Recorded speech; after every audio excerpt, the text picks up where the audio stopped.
this is Trisha with Insectopia, here for another scientific illustration drawing night.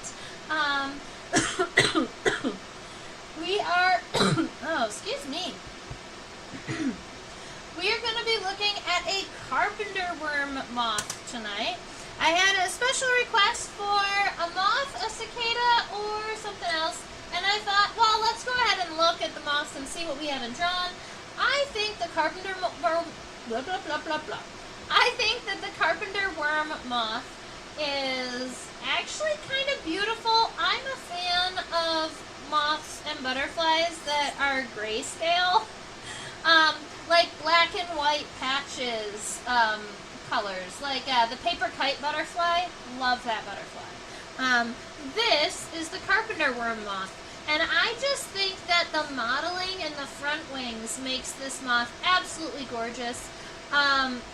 This is the female of the species, and the moths here are what we call sexually dimorphic. It means that the males and females look significantly different, and you can tell them apart just by the way they look. Now, I did go ahead and snag a picture of a male.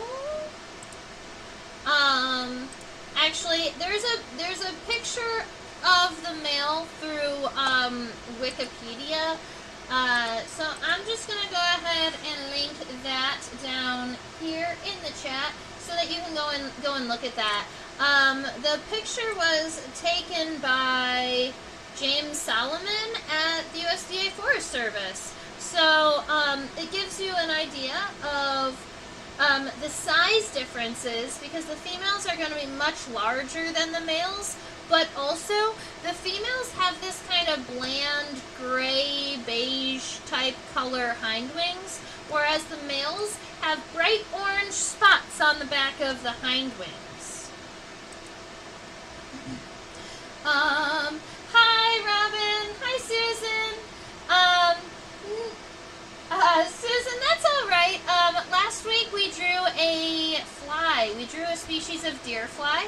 And Eric Eaton was with us last week, but he didn't chit-chat in the chat box. And so I'm hoping that maybe he joins us and chit-chats with us a little bit today.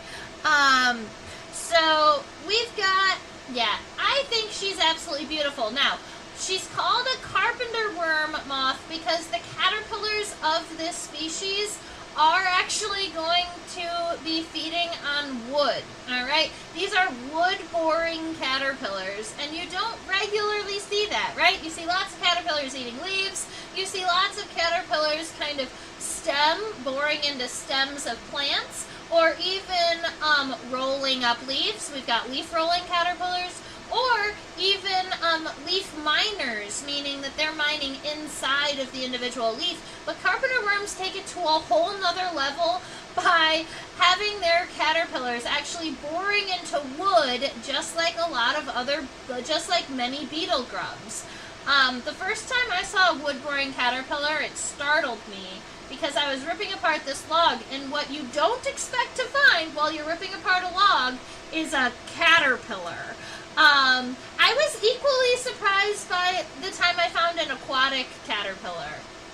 Like, a caterpillar in my water sample. That's also surprising. I think I was more surprised by the aquatic caterpillar, but both of them are pretty awesome. And I'm a fan of insects that kind of break the rules or go against the norms. And so carpenterworm moths get that bonus point for me. Welcome, Deb. Oh, you've had another class going on. All right. Well, feel free to always rewatch recordings if that's what you would like. I feel like I keep them out there just in case people miss or they want to go back and listen and draw.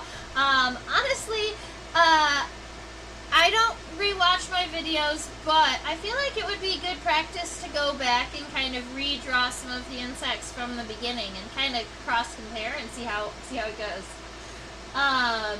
Wood does seem like a tough choice for caterpillar mandibles. It's just a tricky life to live.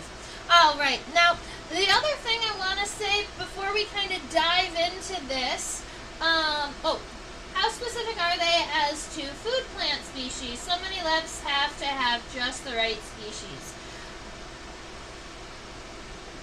That's a good question. I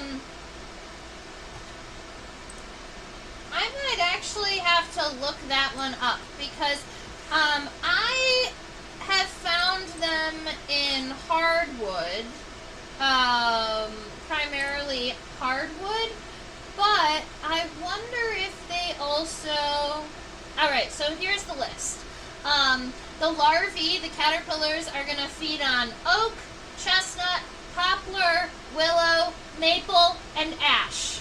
So a whole bunch of different species. When you see things that are feeding on oak and maple and willow, well, specifically oak and maple, those are hardwoods.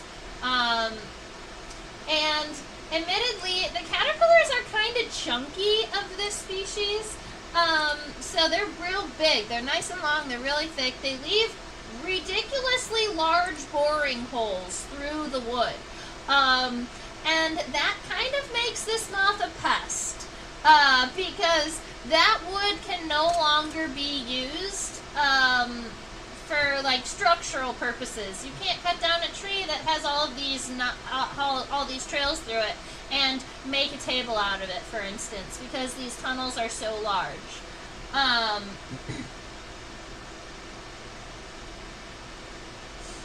Alright. I have to go back to finish last week's deer fly. Oh, that's okay. Alrighty, so the other thing that I want to mention before we dive too deep into this is I'm going to switch over to this really quick. Oops, those are my bug labels. I wanted to show this to you all because I've had them in my hands, but they're not on my website yet. But I'm gonna say that if you email me, you can get one right now, and then I'll get it on my website shortly. This is my coloring book. It's finished. Well, at least you know the first volume. I called it The Scientific Palette: A Coloring Journey Through Insect Anatomy. It's got an Io moth up here on the front. But it's got all of these illustrations that we made together during the live stream here. A lot of them were made during the live stream, and they've got the QR codes that will link directly back. Not all of them I did during YouTube, but the ones that I did will link directly back to looking at that specimen underneath the microscope, and so you'll be able to color and draw these. And they've got QR codes. And I chose not to put drawings on the back, just one-sided, so that you can cut these images out and frame them if you want. How cool is that? Yay! Awesome. There are 50 illustrations in here. Alright, there are a whole bunch. And so if you would like to pick one of these up, you can go ahead and shoot me an email. And I will let you know how to get that. That is right here, Trisha@theinsectopia.com. I just dropped it in the chat box. So I wanted to give a shout out to my coloring book for the funsies. Thank you. So there it is. It's all done. And it was inspired by you all. So I'm glad that Susan and Deb, you're both here. Robin, yay, thank you. You've been around for a while. Okay, so now we've gotten all of that excited. Yay, I see. Yay! Oh man, I'm so excited. I want to send some to young relatives. Perfect. Awesome sauce. So go ahead and shoot me an email and I'll be able to sell them to you and get them shipped out. I'll even sign them for you. Awesome. Alright, way up here on the top of my paper, I've got the common name. My pencil's going to annoy me all day, so we're going to switch it out. Carpenterworm moth. And the scientific name of this species actually has Robin's name in it. which makes me smile a little bit. This is Prionoxystus robiniae.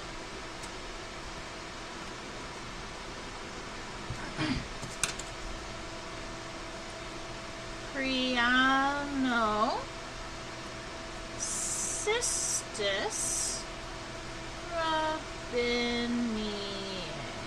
Yes, I can go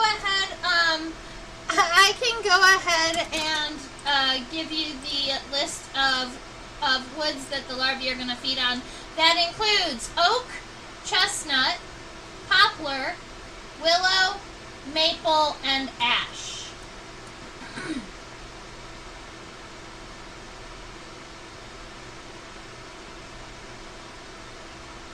They're found throughout most of the United States.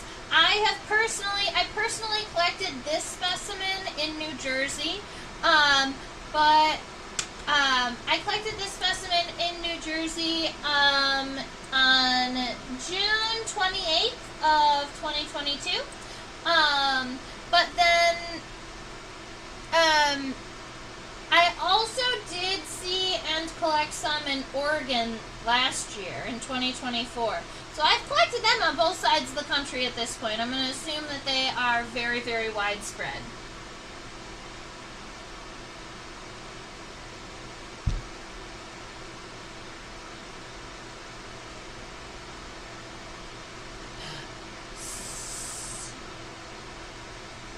Robina is locust, but that's not a listed food plant.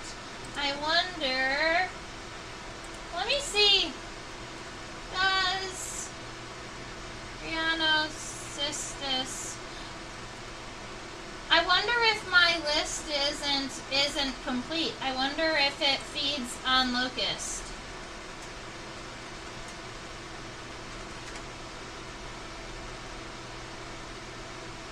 Okay, ladies and gentlemen, please add locust to the list.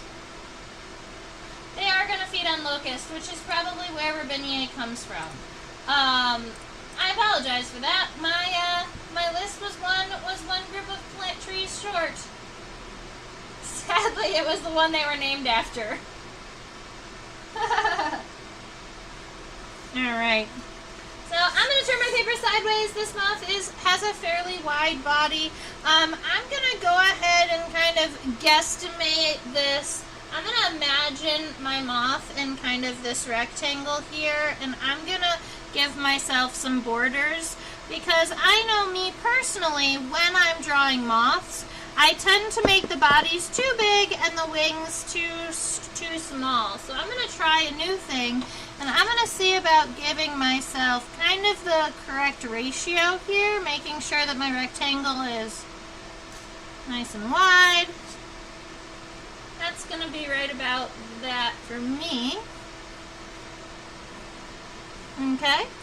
And then I'm going to just go ahead and throw a guesstimate right about here. This is going to be the middle of my box, so this is the line for my body. That is going to be how I start. I know, etymology is super cool. I'm not sure what Priono or cystis means, but Prionis is a species of longhorn beetles. So I wonder if they have the same root. Let me look up Priono, or maybe Prion? Ah! Prion refers to a saw. And it's not Latin, it's Greek. Prion is derived from the Greek word prion, which means saw. So I'm going to guess that that's in relation to them going through wood. And then let's look up the root of cystis with an X. Meaning a garden walk. The Latin root means a covered portico or a garden walk. But it comes from Greek, which makes more sense because Priono is Greek. Prion is Greek, right? So generally they keep the same root within the word. So the Greek translates to smooth. saw. Interesting.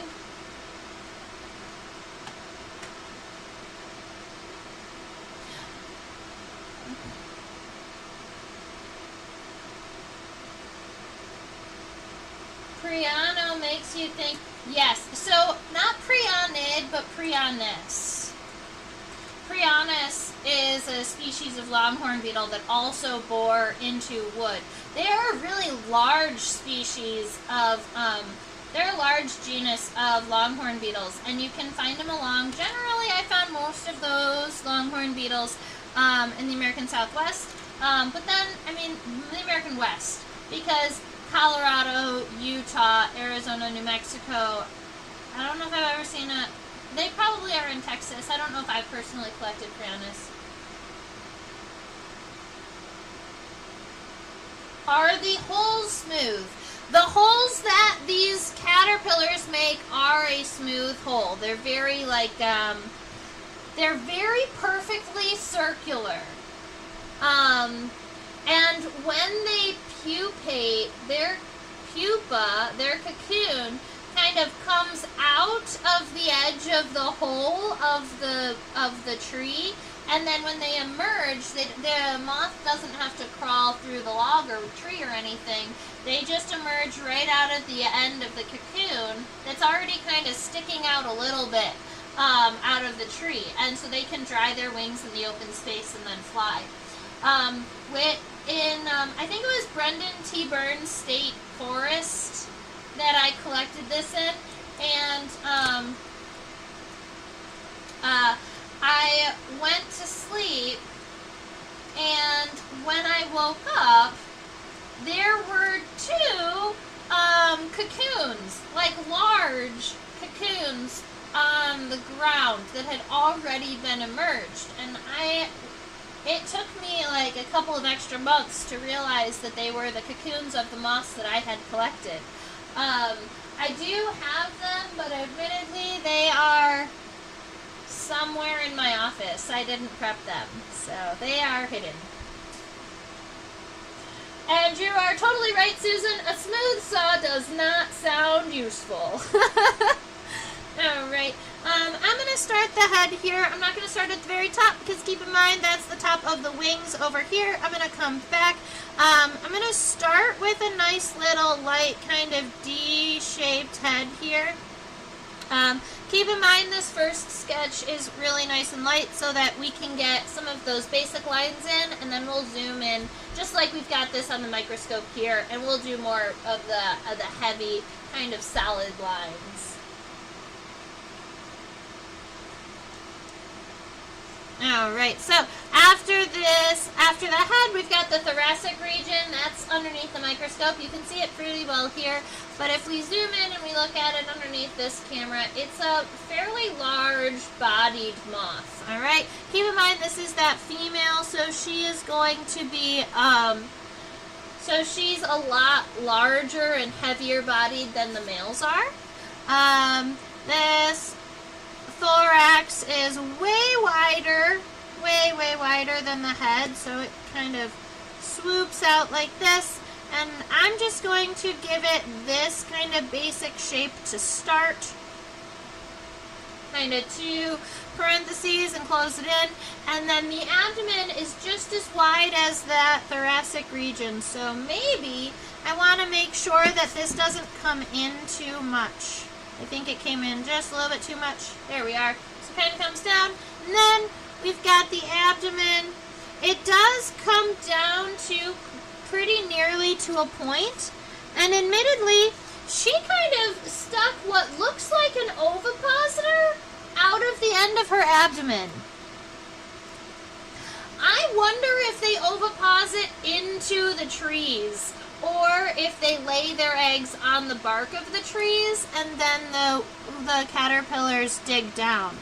I always thought that the caterpillars just dug down into the tree, but the ovipositor that I'm seeing here is pretty sharp, and it's also pretty solid.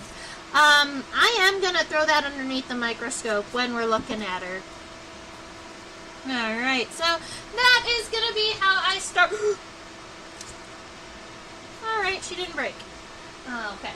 That's going to be how I start the specimen. I also want to get kind of a light outline of her wings situated, so I'm going to come down from these shoulder angles a little bit, and then this moth is going to have wings that come all the way out to that front corner, kind of round out there, and then come back. Keep in mind that the back of the front wing is going to be generally straight across that middle. You can see that right there. So that wing is going to come back here, and then we're going to do the same thing on the other side, all the way out to that corner. Kind of turn and angle your wing slightly in towards the body, then cross it over. Now, the hind wings kind of fit that same angle, so if you were to start this angle here and kind of bloop, bloop, bloop, bloop, bloop, bloop, bloop, bloop, bloop, bloop, you've got this kind of triangle working for you. The hind wings are going to kind of fit into that. There's going to be a little bit of an overlap, so if we start here, we go out, it's going to go over that triangle just a little bit, but when it comes back, it's going to kind of fit that shape. And the hind wing does, let's see, I want to shrink it a little bit. The hind wing comes down to about halfway down the abdomen. So if you measure right about where your abdomen is, that hind wing should at least touch there, and then come up on an angle. And I think I'm going to have to round this out down here just a little bit better.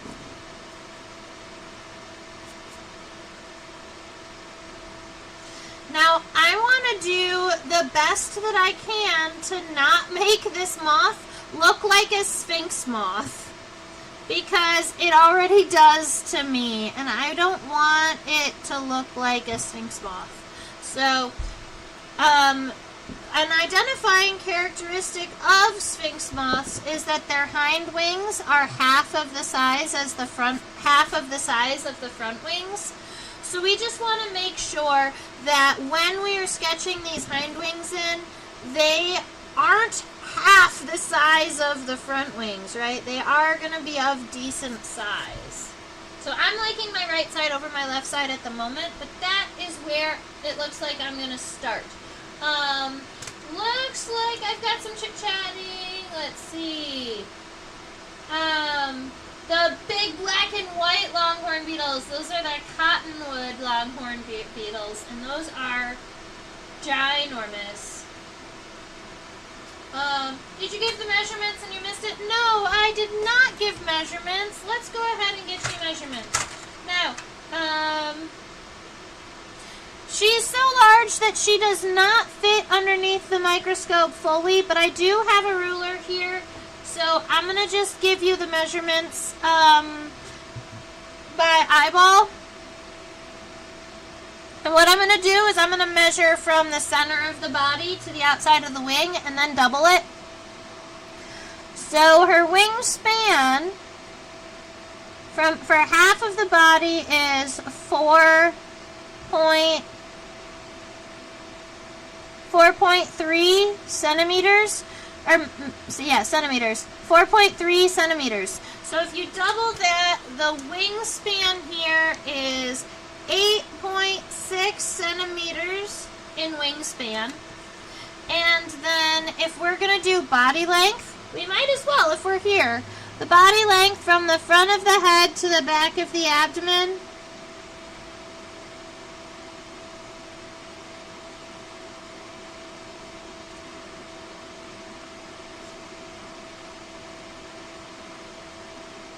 is approximately 4.2,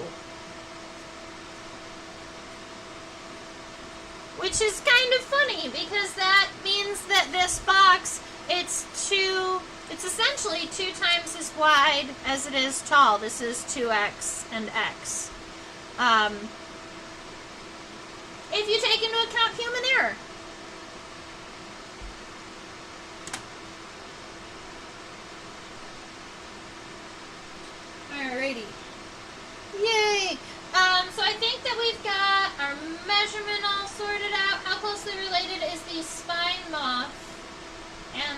Wait. I wonder with the females being so much larger, are the final insert caterpillars noticeably bigger or the chrysalids? I would assume that the caterpillars are noticeably different sizes, males versus females. This is a moth, so we're going to call them cocoons rather than chrysalids. Or we can call them pupa, because that is both.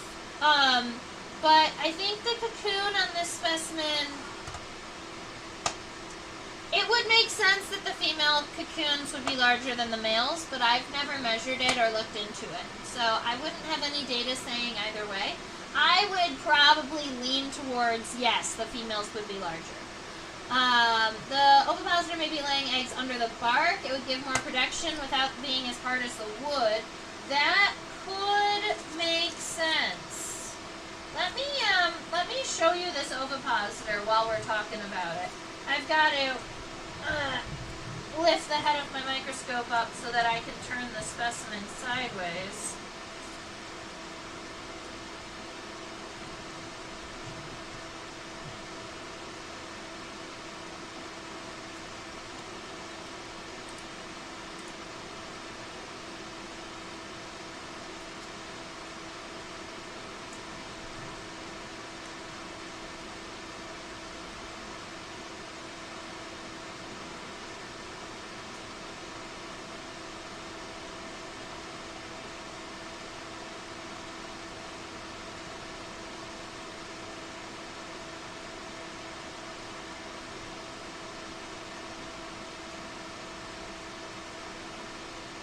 Now this is a view of the side of the body, so we're not going to be able to see this at any other point during the live stream. But I did just kind of want to turn this moth on its side to show you. That's what the ovipositor looks like on the underside of this moth. It almost reminds me of like a waffle cone. Because you can see kind of where it's wrapped around, where it's kind of shorter on one side. It's also covered in hair, which definitely surprised me. That wasn't something that I expected to see on it. But it's 100%, it's sclerotized, meaning it's covered in exoskeleton, it's really hard, it looks like it's sharp on the bottom, and this is a female. So the only thing that I could think of is that we're looking at the ovipositor, the egg-laying device.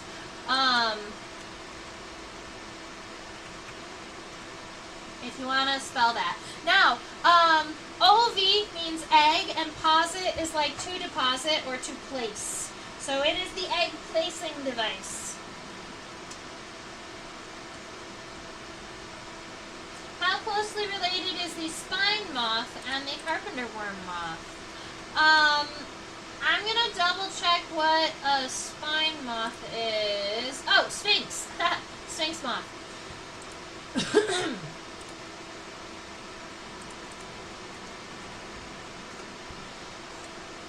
I don't think that they are that closely related. The carpenterworm moth is in its own family. The family for this is Cassidy, spelled this way.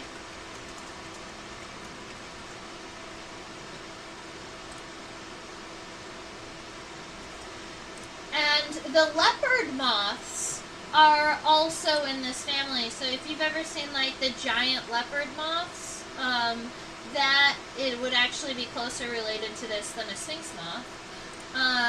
But I'm kind of curious, if I look into the superfamily that they're in, nope, they're not in even the same superfamily, so they're pretty far related apart.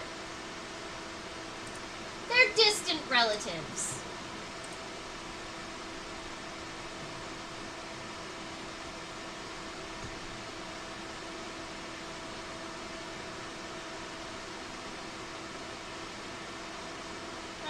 I'm turning this specimen just a tiny bit so that we can see the compound eyes when we sketch this moth.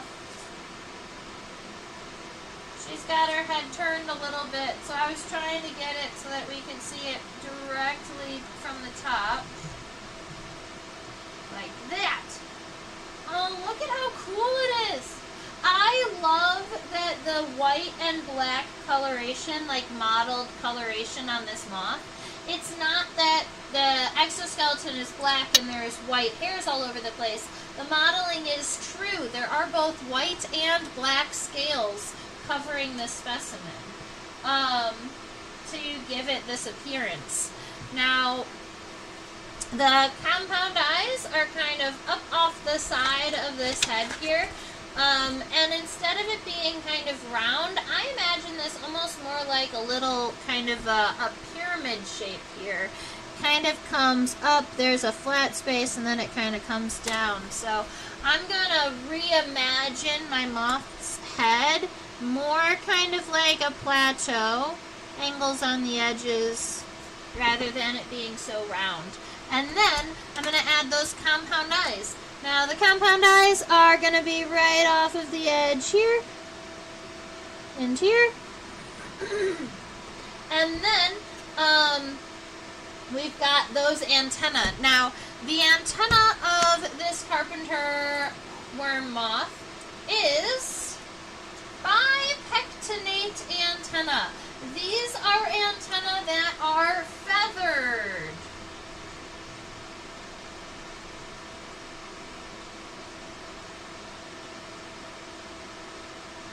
So cool. Alright, these are long feathered antennae. Bi meaning two, and pectinate actually means comb-shaped. So, if you had just pectinate antenna, they come off with the center, and then they have the frills, but they only have the frills off of one side. That's pectinate. Bipectinate means they come off of both sides, but you're still on one plane. Like a feather, they come off flat, and if you look at it in the opposite direction, it's black. Now, there are also plumose antennae that are plume-like, and the pieces come off from all directions, like a plume or a feather duster.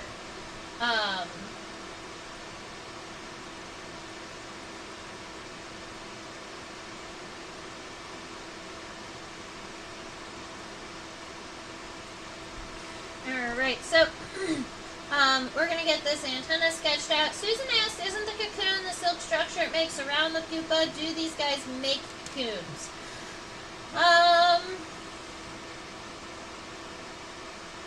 You make a good point. Yes, the cocoon is the outside piece and the pupa is the inside piece.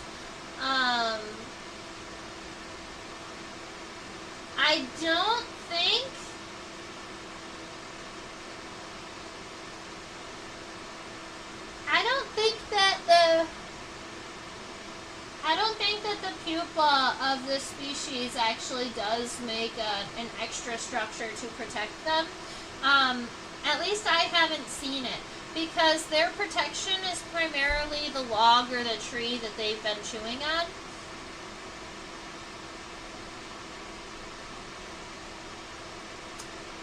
You make good points, Susan. Looks like a 70s shag carpet. I can see that.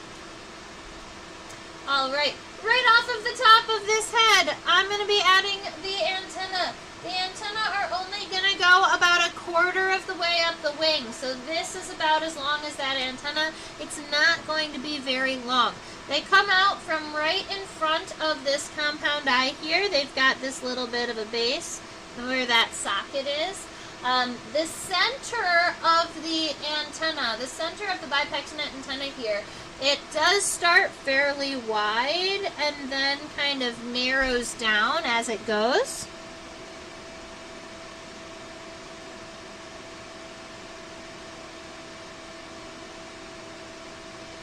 And in this case, I'm going to do the entire line with pen. I'm not going to go about doing it like doubled up.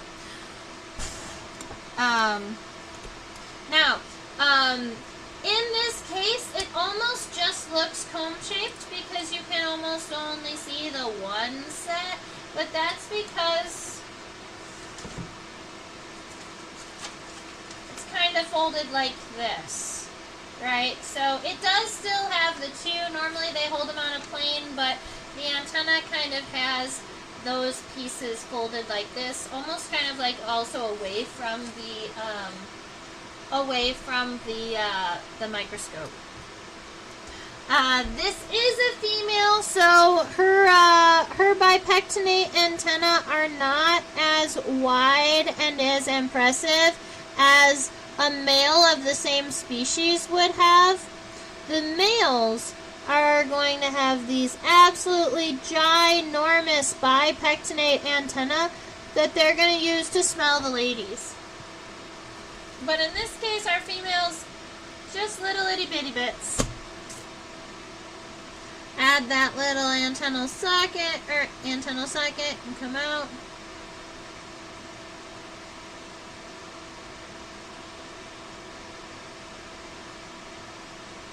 Make sure they match.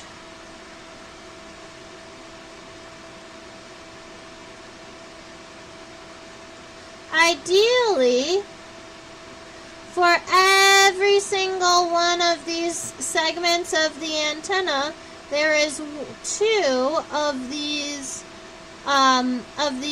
pieces coming off. And when you sketch them, you should be able to sketch them on either side of it. Well, there we are. Nice, big, long, bipectinate antenna. I'm going to kind of close off the top here. And then we've got to look at the head and the thoracic region here just to make sure we're sketching it right.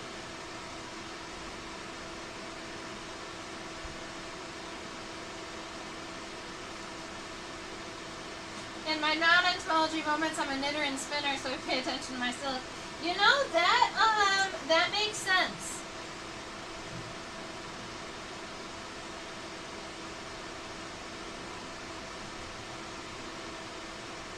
Now in this case, right here in this thoracic region, we can see that center region that's black. It's both black and kind of shiny there.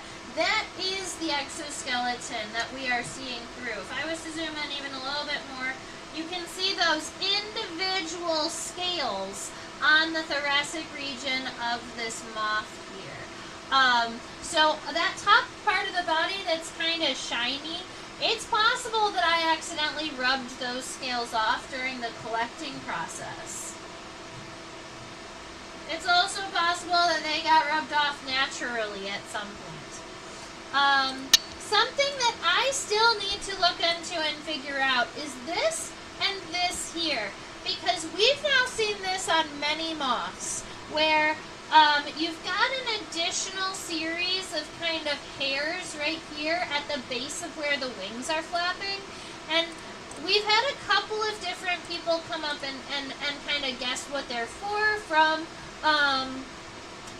being able to keep the base of the wings warm so that they can stay ready to fly, all the way to like maybe that is connected to a group of mussels. Sometimes when you spread a moth's wings, these will actually shift and move, so that makes me believe they are connected to mussel in some way. It's just cool when I see kind of the same body part but different in different individuals. It's like, you know, learning by observing and not learning by reading or being told something. Yay! Caterpillar Lab! That's so cool. I still need to go and see the Caterpillar Lab. They're definitely on my list of things to go see. And tonight is the lunar eclipse. So I do plan on going outside after the live stream to look at the moon. Alright, right here at the back of the head, I'm going to give myself an upward arch that's going to help the head almost look like it's kind of being overrun by that thorax here. And then after I get past the edges of the head, I'm going to kind of angle out just a little bit so that I can have space for that triangle of wing there. And then from here, I'm actually going to do a couple of lines with my pencil just to make sure I like them. I want to add something like this, but it's going to be even longer than that.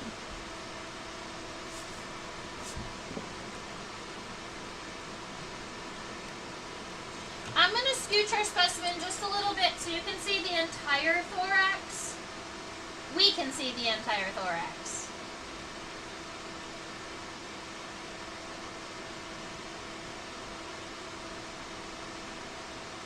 Cool. Alright.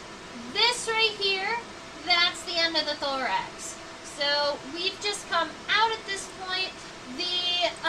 Those triangular pieces that almost look like little muscle warmers, they look like they come down about halfway down the thorax. So I'm going to take it probably to right around there, but then they also run not on the center, but along the edges of the wing. So I'm going to take it more like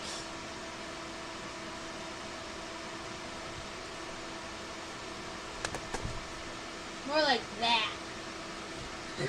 And then the thorax is going to come down, get a little bit narrower, and then instead of just going straight across, it kind of has this kind of V shape here.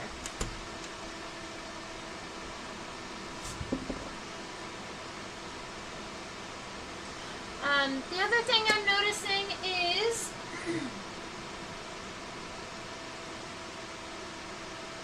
I'm not sure if that's a segment or if it's just where the hairs have wiped off. No, it looks like a segment. In fact, there's even a line down the center here. Right here, you've got a line in the center of the body. That's a suture. That's where two different pieces of exoskeleton are touching. So you actually do have kind of this center line that is probably going to be regularly covered by scales and just is not right now. And then, once you get to kind of right here at the end of these triangles, it splits and goes in both directions.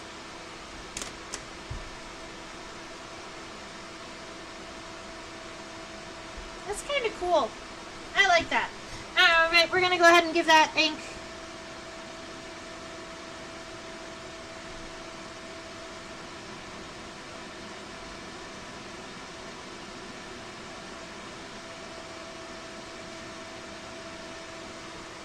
Alright. We've got a thorax happening. You can always go back and...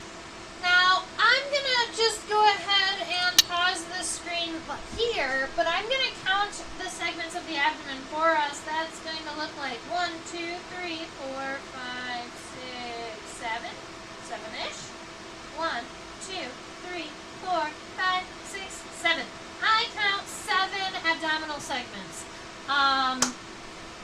Here's a characteristic that I'm noticing. I'm not sure what it's used for. Right here and right here, this female moth seems to have two very, thick, intentional tufts of hair. And I can't tell if they're connected to the thorax or if they are connected to the base of the hind wings.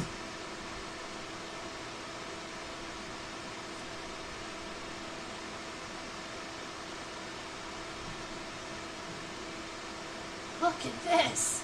Alright, I'm going to show you something cool.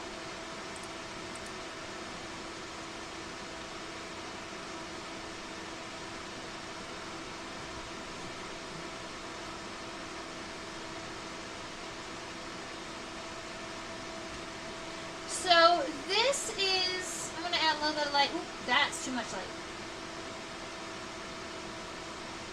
Alright, so this is the side of the Carpenterworm moth's body. This is where the hind wing connects. This is all the muscle and the connection point for the hind wing so that it holds tight and controlled. And this right here is that tuft of hair that looks like it's connected to the thorax, but I swear it's connected to the same muscles. Like right there in that cluster where the hind wing is connected.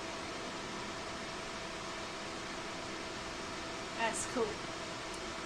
I'm a fan. I'm a big fan of you, Carpenterworm Moth.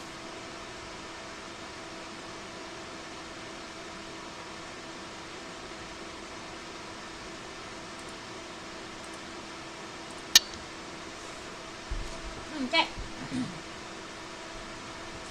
Starting from our edges here, I want to make sure that I get... Oh, let's count some segments first. We got 1, 2, 3, 4, 5, 6, 7. We talked about that.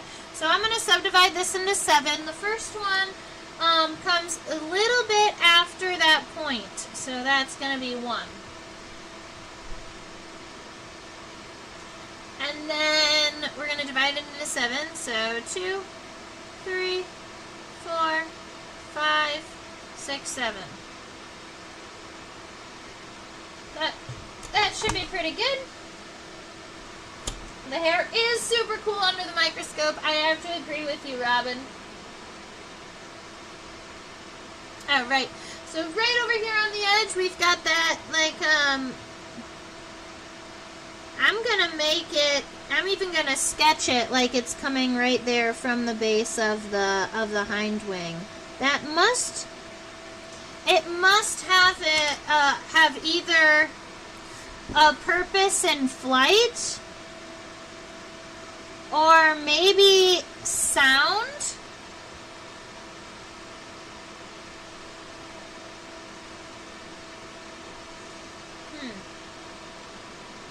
Okay.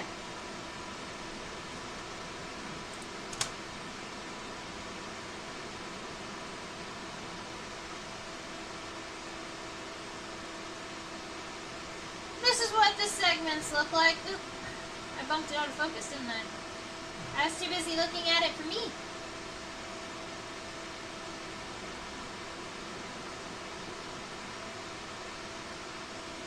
Oh, did I bump the light? Where did our light go? There.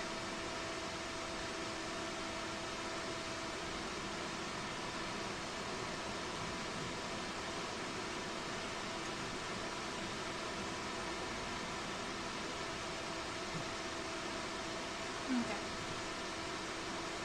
So this is the last 1, 2, 3, 4 segments. We saw the first 7 up there.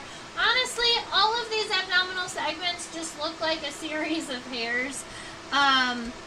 So I'm going to start just kind of sketching these out. Now, the moth abdomen is pretty bulbous. I made it just narrow down, but I'm going to want to make it just a little bit wider in the center, because I think I just made it a little bit narrow. Kind of like that. And then on that last segment, I'm not going to draw that just yet, because notice there's a huge difference between the width of segment 6 and 7, but all of the other ones seem to be pretty similar. So I'm just going to come down, follow the outside lines until I end up with a segment, and do that segment across. I'm going to attempt to keep all of these segments fairly even. But as you know, if you're drawing these segments individually rather than, if you draw these segments individually rather than kind of drawing it as a whole and then subdividing it, you're always going to end up with a little bit of uniqueness between each of these segments. And that's kind of what we want anyway. You don't want them all to look the same. So we've got those segments there. Now, at the very end, instead of keeping that same width, I'm going to make it just a little bit narrower and kind of come out to a point. And I can go ahead and erase all of these little pencil lines that I have in here so you can see what she looks like. And I can check and see what I didn't do in pen. I didn't do these guys here. And as it turns out, this.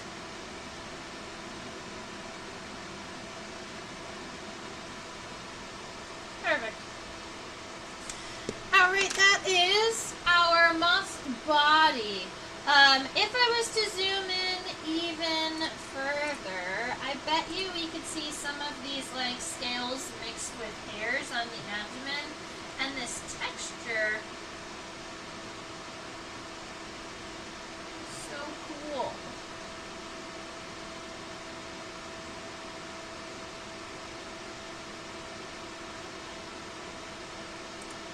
I think that someone out there is going to love this, so I'm even going to zoom in a little further. Check out the scales on this moth's abdomen. I want that to be the shingles on my house. That's it. I'm going to have an insect-inspired characteristics of my home.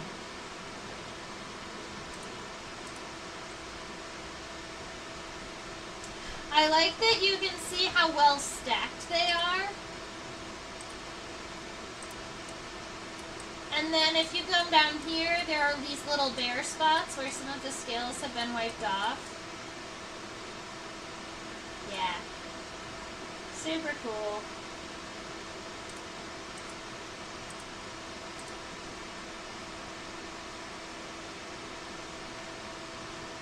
And that was that little itty bitty spot on the 5th segment of the abdomen. Whoa!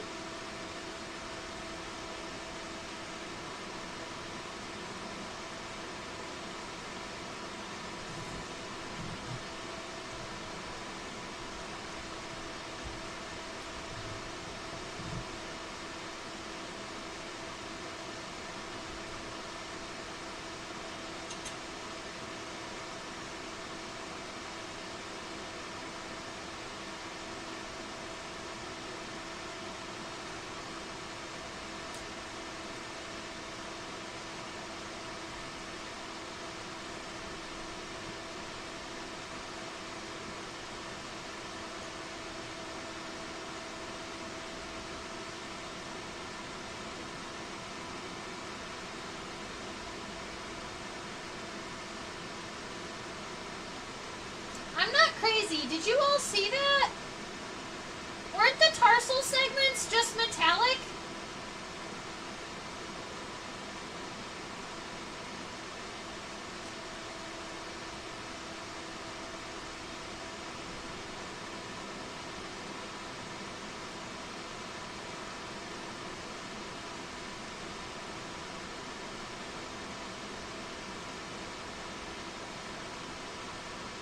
Not.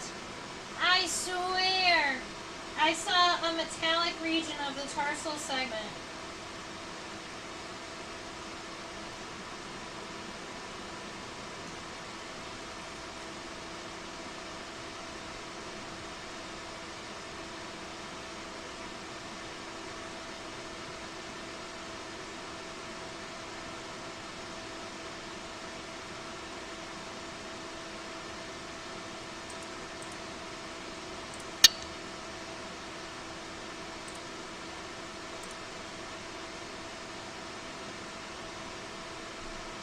That's so cool. I did not expect the tarsal segments to have some sort of iridescence. That is not a thing that I knew of. And I mean, that's gorgeous.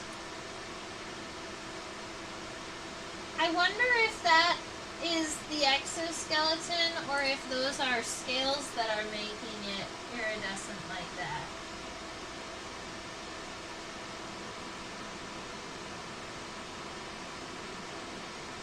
They might be scales. I thought it was the exoskeleton, but they might be scales. Let me see. I'm going to add a bunch of exposure here so that we can get a better image of this. They're scales.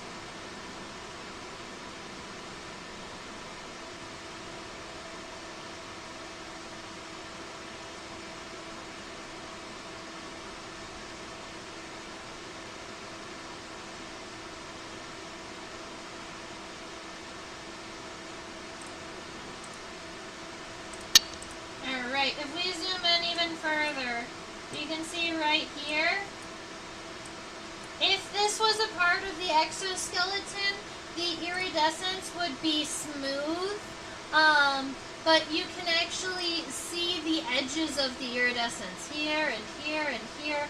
That tells me that this iridescence on the tarsal segments is actually the scales. They have iridescent scales on their tarsal segments.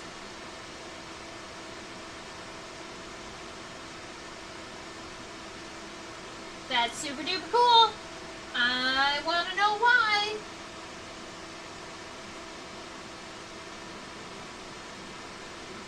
Iridescence makes sense to me in certain ways. Iridescence makes sense as a startle tactic for birds, right? When a butterfly or a moth has iridescent hind wings and kind of bland front wings, where if a bird approached them, they could open up their wings and startle them with bright iridescent colors. That makes sense to me. And even on beetles, having metallic tarsal segments kind of makes sense to me because you can see those tarsal segments while they're flying. I don't know, that just makes sense. Moth tarsal segments don't make sense to me.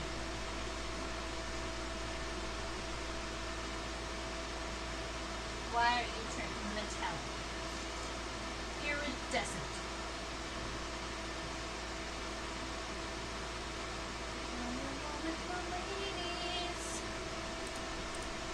Okay.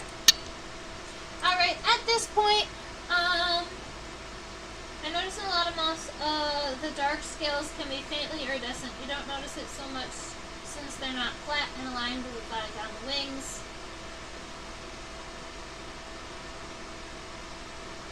That's true. It could just be a consequence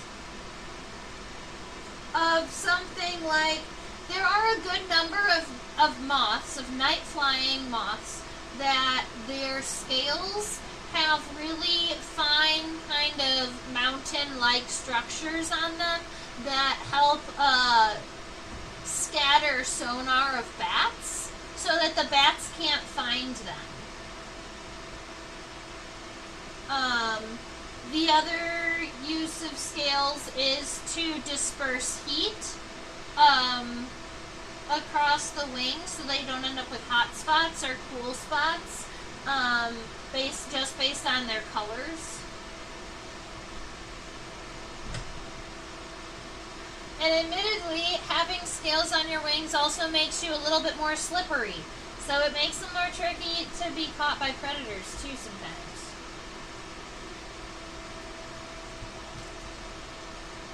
Alright, here's our moth. Now all I need to do is get this moth here. I want to get the wing shape proper. And one thing, oh, actually that's not a characteristic on both sides. I'm going to put the left wing up because I think the right wing has an indent that's not true to the species. That happened, I think, during pinning. Alright. So this is that start, the top of the wing here. Where the wing actually physically starts, there is at least one little itty bitty indent here, and then before it kind of takes off. So I'm just going to give it that little guy there. It's going to come out. I'm happy with that shape. It does come out to a point. Kind of comes down. I am pretty happy with the shape that I have here. Now the only thing I do want to change is right here. Instead of coming straight across, this wing kind of comes down and then right closing in on the end, maybe in the last like corridor from where the hind wing touches, this is going to kind of angle back up to right about there, so that you've got this little bit of an upward arch here. And I'm going to double that on this side.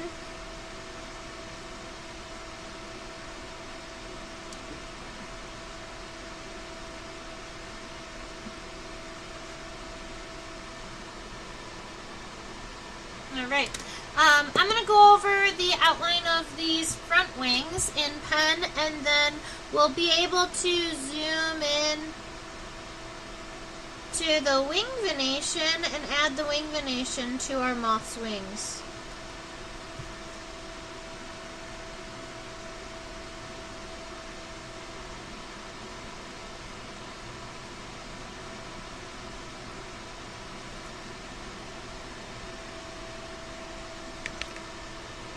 Alright, let's do hind wings and then we'll do that.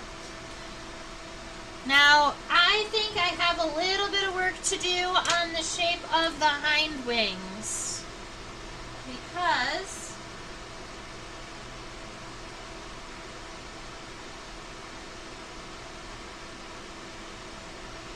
it's got this little bit of a point here at the end, and I want to make sure that that is obvious in my sketch here. So I'm going to try this once again, coming out, giving it that kind of point, but still being able to, yes, that's going to be better for me.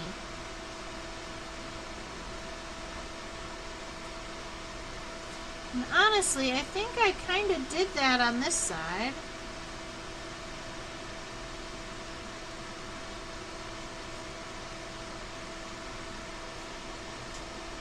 Alright, I'm going to ink that in, and then we will look at wing venation.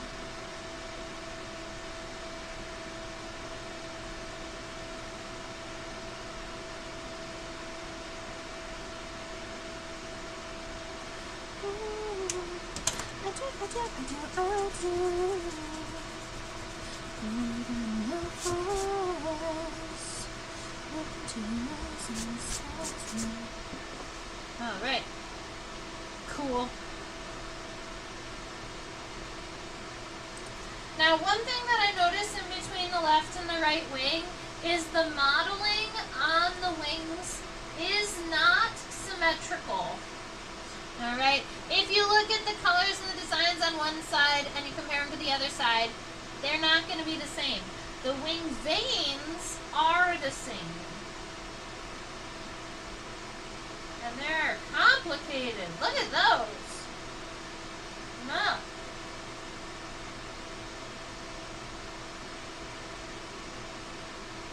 There's 2 anal veins. Very, very thin discal cell.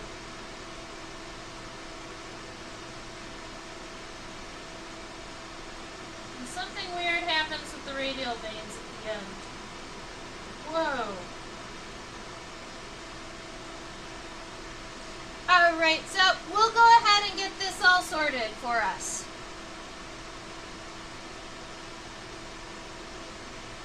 I'm going to start here, and then we'll kind of just move back, back the wing, and once we get all of them done, then we'll go over them with ink.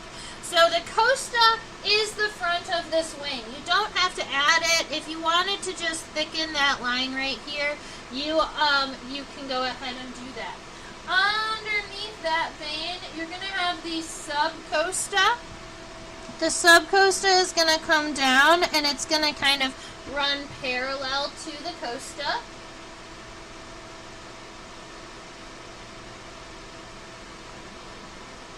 And then you're going to have another line.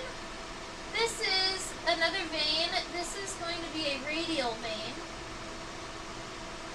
And it's coming out and going, it's going to be kind of parallel to this subcosta until you get maybe a little less than this.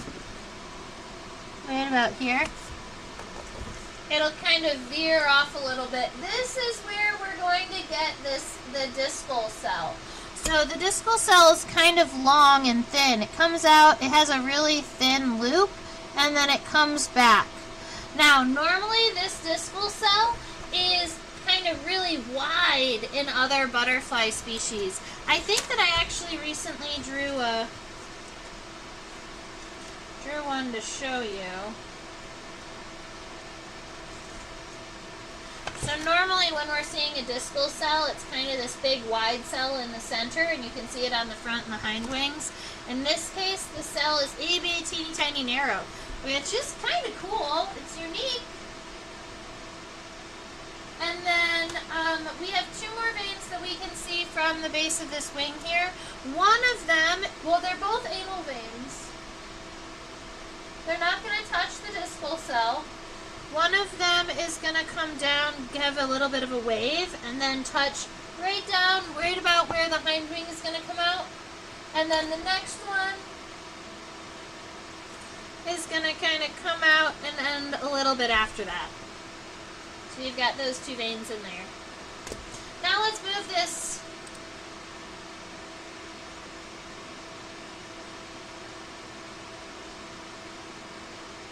to the end where you can see where the craziness is happening. I'm actually going to start from the bottom and then go up because the bottom I think is more more realistic. Oh, and now we can see. I'm going to push these a little bit. We want it to go more like this, because those are this vein here and this vein here. Those are those anal veins. That's where they end at the end of the wing. Now this next one coming up is coming directly off the discal cell, so right about here, and then coming down. And then we've got these two are actually coming off of the end of the discal cell, so that's going to be this and this.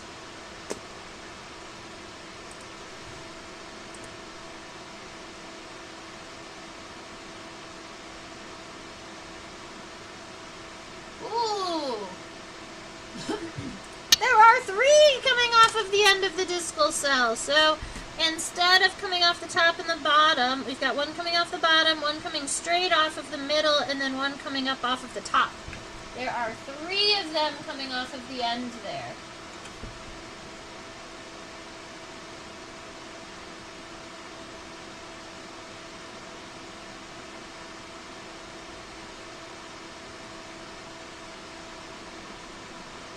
Alright.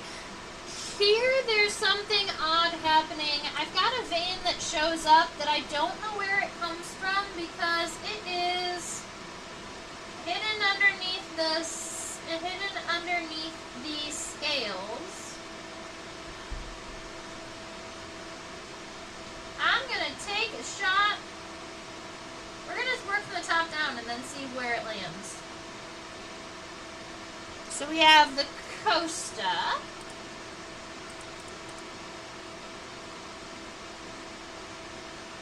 Sorry, I know wing venation is not everybody's favorite, but it's also a part of our illustration process. So here we are. We've got the costa. This comes along. The costa is actually this really thick line here. So we've got this, and then underneath it, this guy would be the subcosta, which is this one here, coming all the way to the end. See, these are radial veins. They're 1 through 5, likely.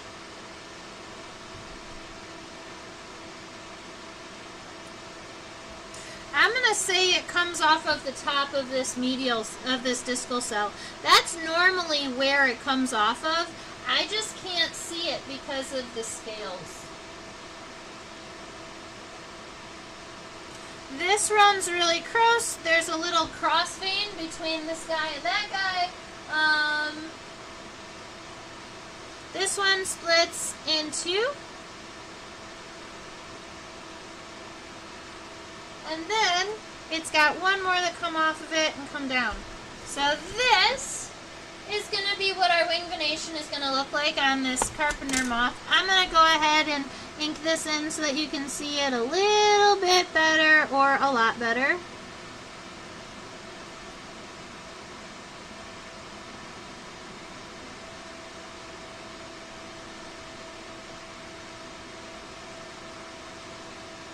A lot of times where these veins hit at the end of the wing are equidistant apart from one another.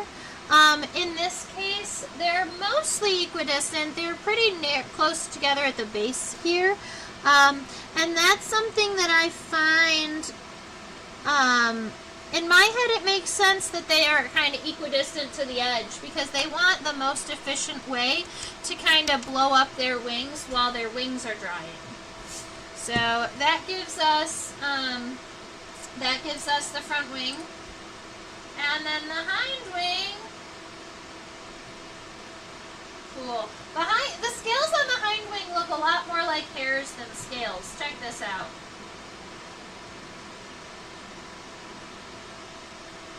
But they're iridescent.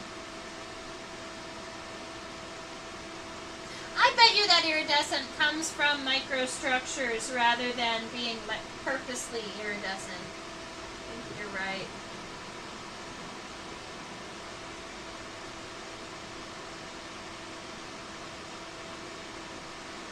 Right, something that I noticed right away when I'm looking at this hind wing is that its center cell, the discal cell, it exists kind of underneath the front wing.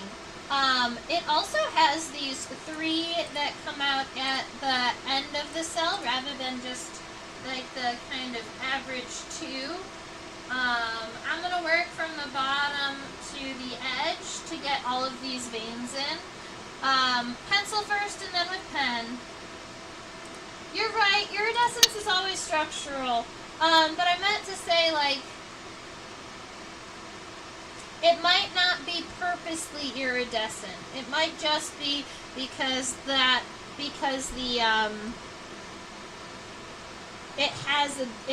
structure might be for something else. Accidentally beautiful.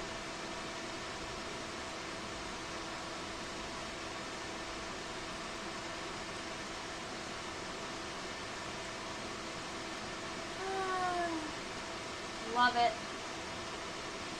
Alright, so we've got some little veins down here. These are the anal veins. We've got 1, 2 that come off of the base and go ahead and touch the end of the wing. Actually, the second, actually that's about right. I want the second anal vein to be a little bit further out. So the first one is pretty close. The next one, I want it to be a little further out than I have it. The next vein coming down is actually coming off of the discal cell. So let me go ahead and sketch this.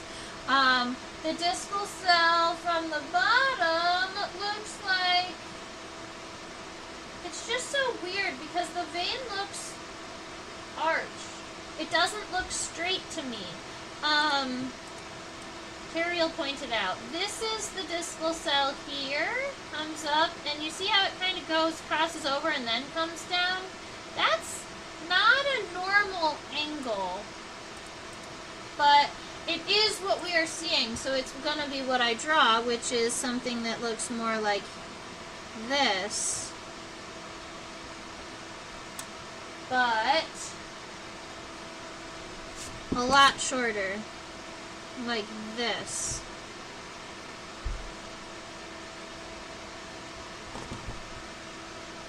And then we've got 1 coming off of the bottom and hitting the edge. And it's actually not going to come from that angle. It's going to come from right here. So it kind of arches up and then comes down, and then it splits off in this little V. And you've got 3 coming off of this point. So it goes 1, 2, 3 coming off of that point. And then there are going to be 2 more veins visible at the end, but they come out from underneath the front wing. So who's to say where they're coming from?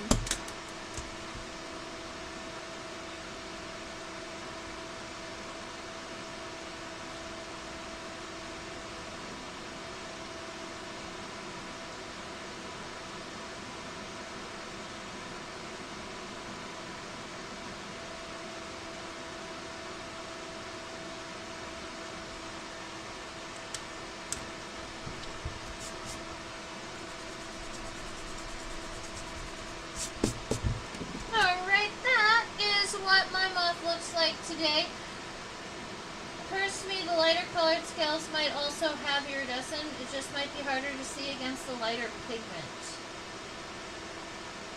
Interesting. Yeah, they might be completely iridescent.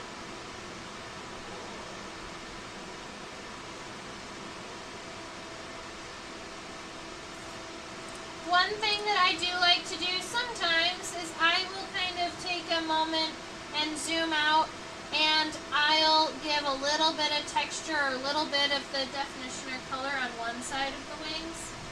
So for me, when I learned or started to do basic line drawings of insects, it was because I was doing it to help myself identify them. If you can draw a characteristic, it's easier to describe that characteristic. So that's where I started drawing my insects, was like, I don't know how to identify this, but I can draw it and somebody can help me. So I drew a lot of wing venation. And I didn't do a lot of coloring, but something that I've been trying to get used to is adding a little bit of my own color to things. So I'm going to take just a minute and I'm going to add some of the modeled kind of colored design over here on the left side of the wing.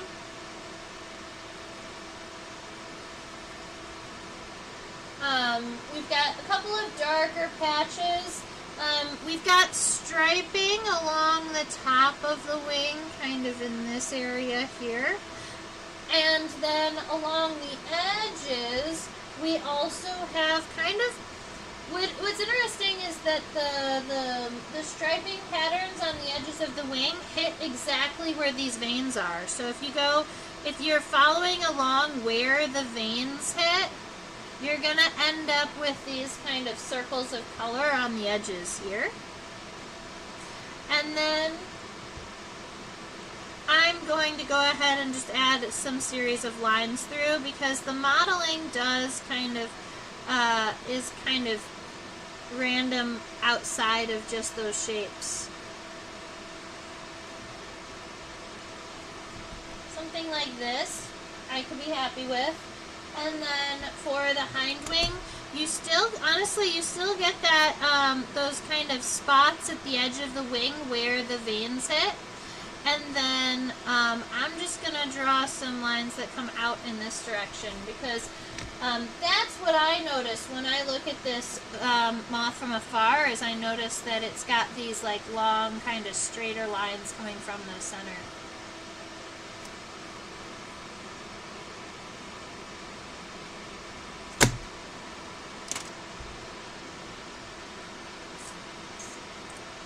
And this is what my sketch looks like today.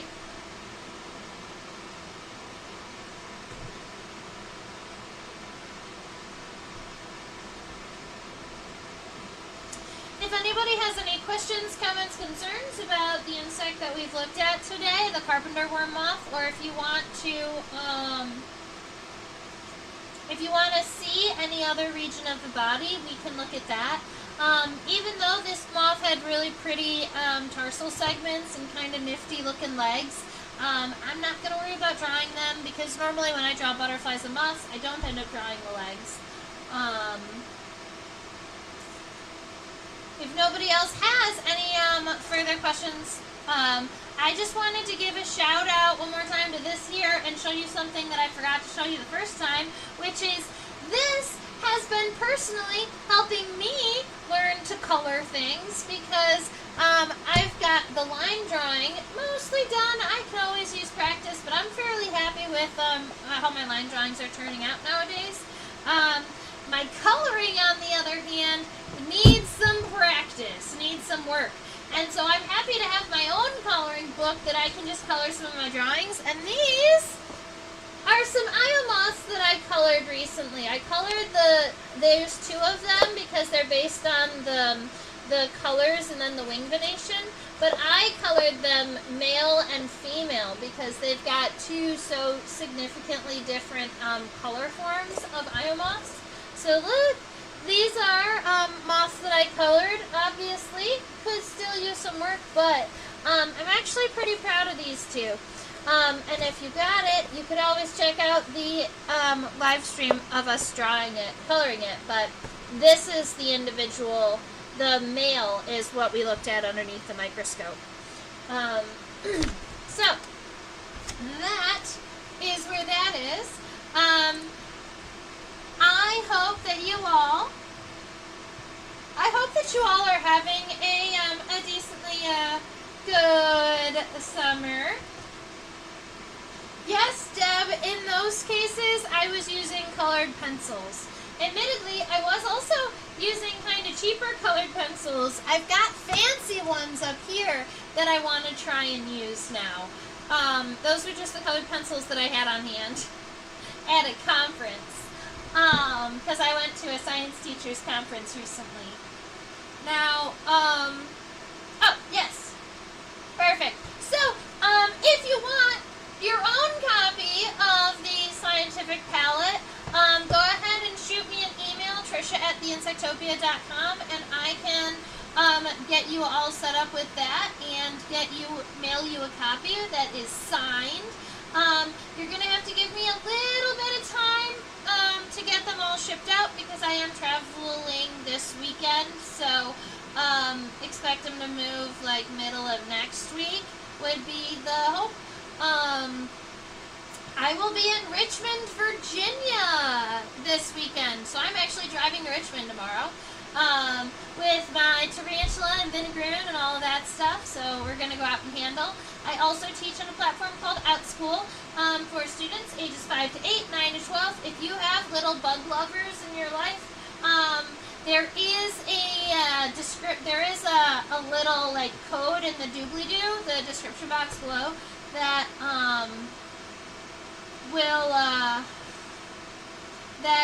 will get you like $20 of free classes, which just means that you can take one of my classes for free and see how you like it. Up there is your reminder to subscribe to the YouTube channel. If you are subscribed, then you can chit-chat, just like Deb and Robin and Susan did today. I'm so happy to have you all chit-chatting and asking me questions and chit-chatting with each other. Sometimes I see you talking back and forth, and that makes me smile, because that means bug lovers have found one another. And I mean, that's my primary goal, is to bring all of us bug lovers together. We didn't have each other when we were kiddos. So, down there is my PayPal link, just in case you wanted to buy me a coffee or help. This just lets me know that you appreciate the classes, that I should continue to do them. Insectopia is my full-time gig, so this is what I do. And if you wanted to find me on any other social media platforms, on Facebook or Instagram, I am at Insectopia 2015, because that was the year I was established, and somebody else had already taken Insectopia, silly people. And this is my email address to reach out to me. I am going to have so much fun in Virginia, and Susan, the individual books are $25, but if you want to buy more than one, we can talk about discounts. Yes. So individual books are $25, and then we'll talk about discounts if you would like to purchase more. I hope that you all have a fabulous rest of your week. I look forward to seeing everybody next week, and stay buggy!